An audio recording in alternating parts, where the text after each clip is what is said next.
Hi everyone! Welcome to the Empath Tarot. It's another love reading, timeless in general. Take what resonates lang po. Maybe some part of the reading makaresonate kayo. Some part of it, hindi. Totally makaresonate na parang nanonood kayo ng kwento ninyo.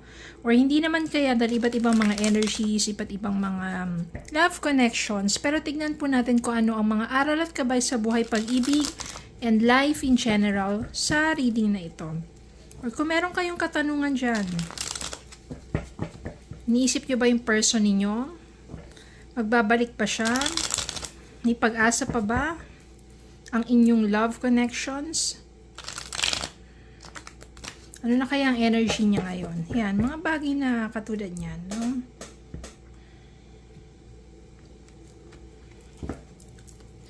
Spirit guys, send me messages. Iniisip pa sila ng person nila. Magbabalik pa ito. Ano na kaya ang energy nila towards them?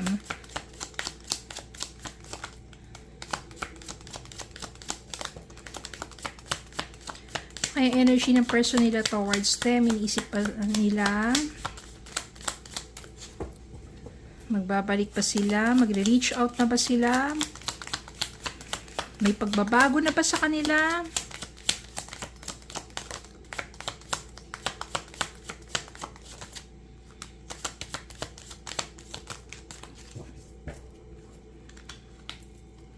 Yan, maraming mga energies ang lumabas. Ten of Pentacles, Four of Swords, Knight of Wands, Eight of Cups, Four of Cups, Nine of Wands, Five of Pentacles, the Hermit,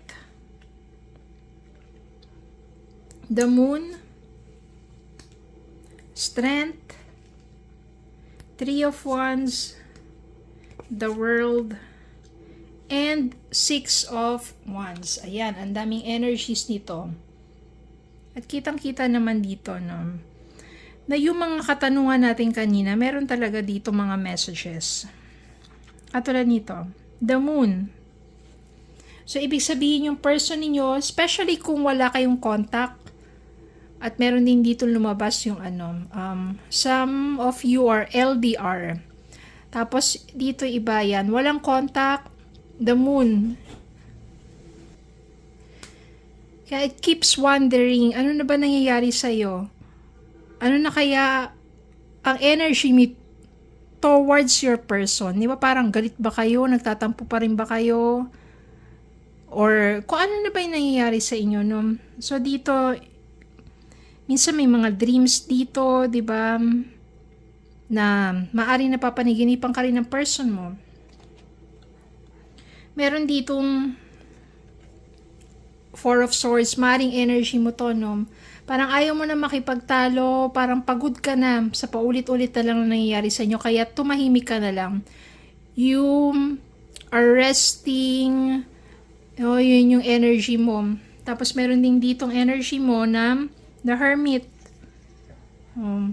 Parang ayaw mo muna ng gulo at ingay ng mundo at gusto mo lang mag-solo, gusto mo lang mag-isa, gusto mong lumayo.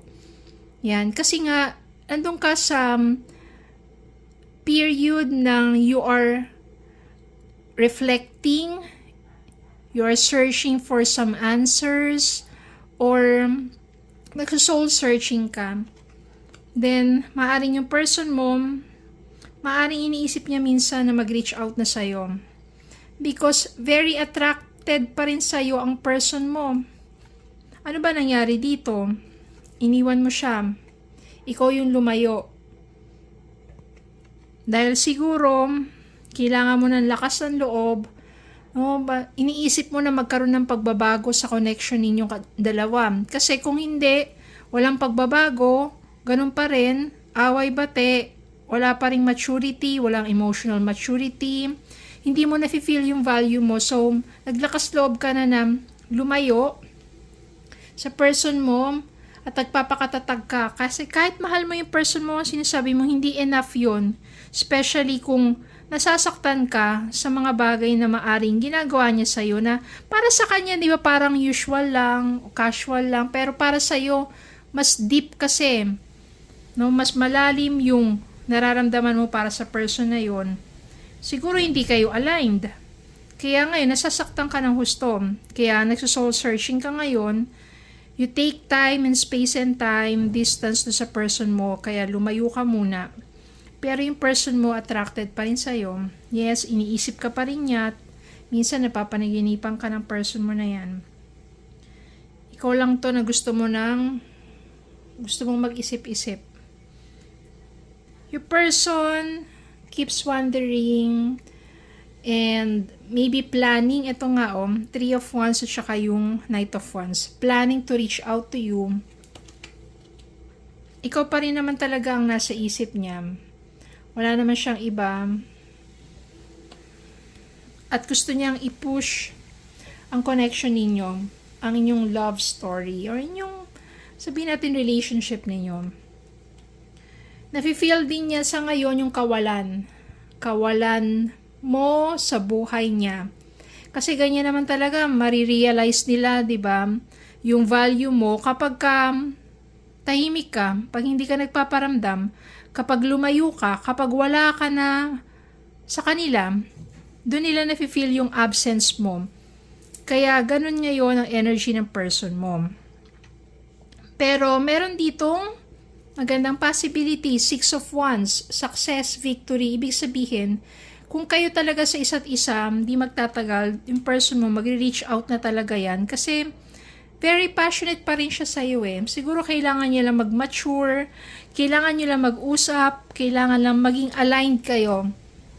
Pero again, hindi mo mababago ang taong yon, siya lang makakapagpabago sa sarili niya. So ipagdasal mo na lang na nawa, hipuin siya at gabayan siya ng Holy Spirit para sa transformation niya while you are also in the process of spiritual transformation.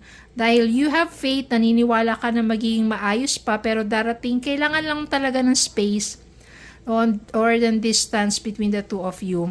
Upang sa ganun, ayusin niya sarili niya, ayusin mo rin yung sa'yo, at sa inyong muling pagbabalik, ay mas magiging maayos ang inyong relationship. Meron na maturity, di ba? Kaya naman dito makakamtan ang Ten of Pentacles, stability, culmination, di ba? Yung ano man yung ginawa ninyong investment sa isa't isa, at the same time, yung emotional investment and everything, yung faith ninyo sa isa't isa, dito, mako-cultivate yan, mag-grow kayo pareho, magkakaroon kayo ng solid foundation. Kaya magiging maganda rin naman ang kalalabasan ng inyong connection. Ganyan talaga dumarating minsan sa isang relationship na may mga hindi pagkakaunawaan, di ba, parang hindi kayo aligned, or parang, kumari, sa isa, feeling niya, usual lang yun, okay lang ganyan, pero yung isa nasasaktan na pala, yung isa iba na pala ang pakiramdam na parang taken for granted na pala, di ba? So, hindi nagiging aligned, lalo na kapag walang pag-uusap. So, ang importante dito is for you to take some time and space to think, to soul searching. Ganon din yung person mo, mapapag-isip na yan Ano kaya yung naging pagkakamali niya kung bakit ganon? Ano kaya yung dapat niyang gawin? Ano kaya yung dapat niyang baguhin? So, ikaw rin naman ganon. Hanggang sa pareho ninyong ma-realize, meron ng mga reflections, meron ng pagbabago, meron ng forgiveness, meron ng healing, at perfect timing or divine timing talaga ang darating para sa inyo to come together and to have a solid foundation. Kasi mas magiging kilala na nyo na yung isa't isa. Tingnan po natin ang message para sa inyo.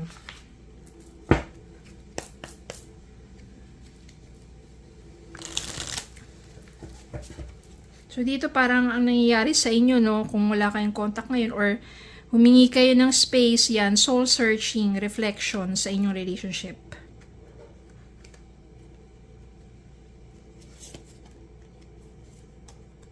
Ayan,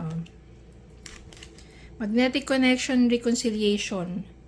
Someone from your past is or will be returning to your life soon. Kung matagal-tagal na kayong walang usap or hindi ayan, bigla na lang magkakaroon ng reconciliation dito. Magnetic connection. There is very strong pull and intensity that draws you to this person or your person draws to you. So talagang meron pa rin talagang attraction dito. And reconciliation. Yan, pagbabalikan, pagkakaayos, ito yung energy sa reading na ito. So, maaring sa ngayon, kung wala pang mga contacts, soul searching, reflection, cool off, ganon, humingi ng space, ng distance, to reflect. Pero ang mahalaga, kapag talagang kayong dalawa sa isa't isa, darating talaga yung divine timing for you to reconcile and to come together at magkakaroon kayo ng solid foundation. Have faith in love and have faith. Pagdasal nyo yung person ninyo, pagdasal mo rin, syempre na palagi kayong gabayan. Okay, so yun na po. Maraming salamat po for watching. Please don't forget to like, share, comment, subscribe, follow me on Facebook and YouTube. Have a good day po and God bless.